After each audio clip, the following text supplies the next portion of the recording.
You open your phone for just a second, just to check something quickly. Maybe a message. Maybe notifications. Maybe just boredom. Something small, something harmless. There is no intention to stay long. No plan to get stuck. No decision to lose time. But something strange always happens in the background without you noticing it. That 1 second slowly stretches into several minutes. Then 10. Then 20. Sometimes even longer than you expected. And the most confusing part is not that it happens, but that it happens in almost the same way every single time.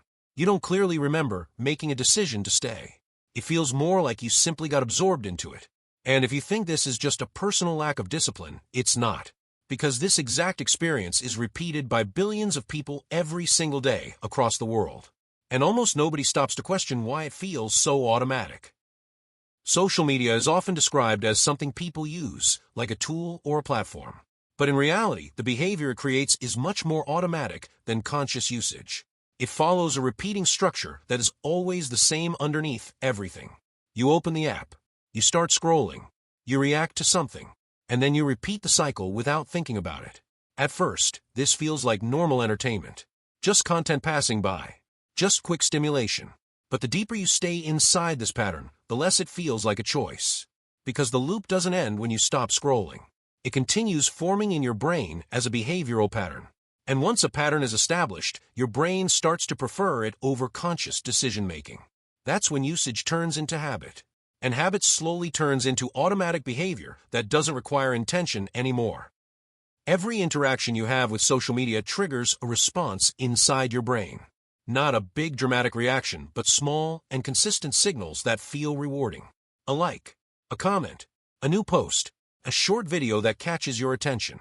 Each of these creates a small spike of satisfaction. But the key detail is that this reward is never complete. It's intentionally small enough to keep you wanting more, but not enough to satisfy you fully. That imbalance is what keeps the system alive. Because if the reward was too strong or too complete, you would stop. But if it is always slightly incomplete, you keep searching. One more scroll, one more post, one more attempt to find something better. And that search becomes the actual experience. Not satisfaction. Searching. One of the strongest psychological mechanisms behind social media addiction is uncertainty. You never know what you are going to see next. It could be something funny, something emotional, something interesting, or something completely irrelevant.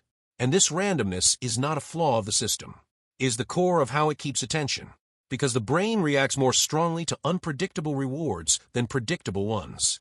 If every scroll gave the same result, the interest would disappear quickly. But when every scroll might contain something better, something more interesting, something surprising, the brain keeps engaging. Not because it is satisfied, but because it doesn't want to miss something. And that fear of missing out becomes a silent driver behind endless scrolling. Nothing you see on social media exists in a random order. Every piece of content is filtered, ranked, and selected through layers of systems designed to understand you. Not just what you like explicitly, but how you behave in subtle ways. How long your eyes stay on a video, where you pause, what you skip instantly, what you return to watch again. All of these micro-behaviors are recorded and analyzed continuously. And over time, the system builds a model of your attention. A model that predicts what will keep you engaged longer. This means that two people never truly see the same version of the platform. Each feed is personalized into a different version of reality, one designed specifically for your behavior. Every time you interact with social media, you are not just consuming content. You are generating data. Every click, every scroll, every pause becomes part of a behavioral dataset. And this dataset is not small. It builds a detailed psychological profile of how you think, react, and respond. Not in a general way, but in a highly specific behavioral model. What captures your attention? What you ignore? What triggers emotional reactions? What keeps you engaged longer than usual? Over time, this creates a system that understands your behavior patterns better than you consciously do. Because you experience your attention moment by moment. But the system sees it over time as a complete behavioral map. Once the system understands your behavior, it doesn't stop learning. It starts experimenting. Different versions of content are shown to different users. Different timing, different order, different emotional triggers. All to measure one thing, engagement. Not what you like in theory, but what you cannot resist in practice. And through millions of these small experiments happening simultaneously, the system becomes more optimized over time. You are not just consuming content anymore. You are part of a continuous optimization process. A system constantly adjusting itself based on your reactions and the reactions of millions of others. This is why stopping feels so difficult.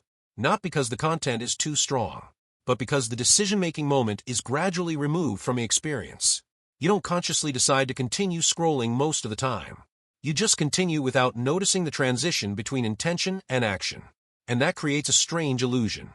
It feels like you are choosing to stay, even when the behavior is already automatic.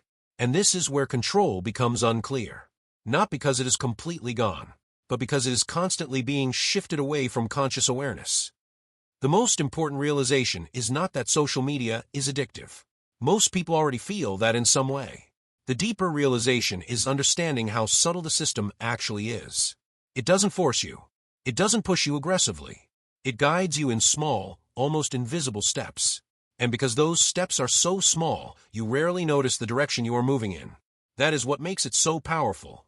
And once you see this pattern clearly, it changes how you experience everything inside these systems. Because you stop seeing isolated content and start seeing the structure behind it. And once that structure becomes visible to you, it never fully disappears again.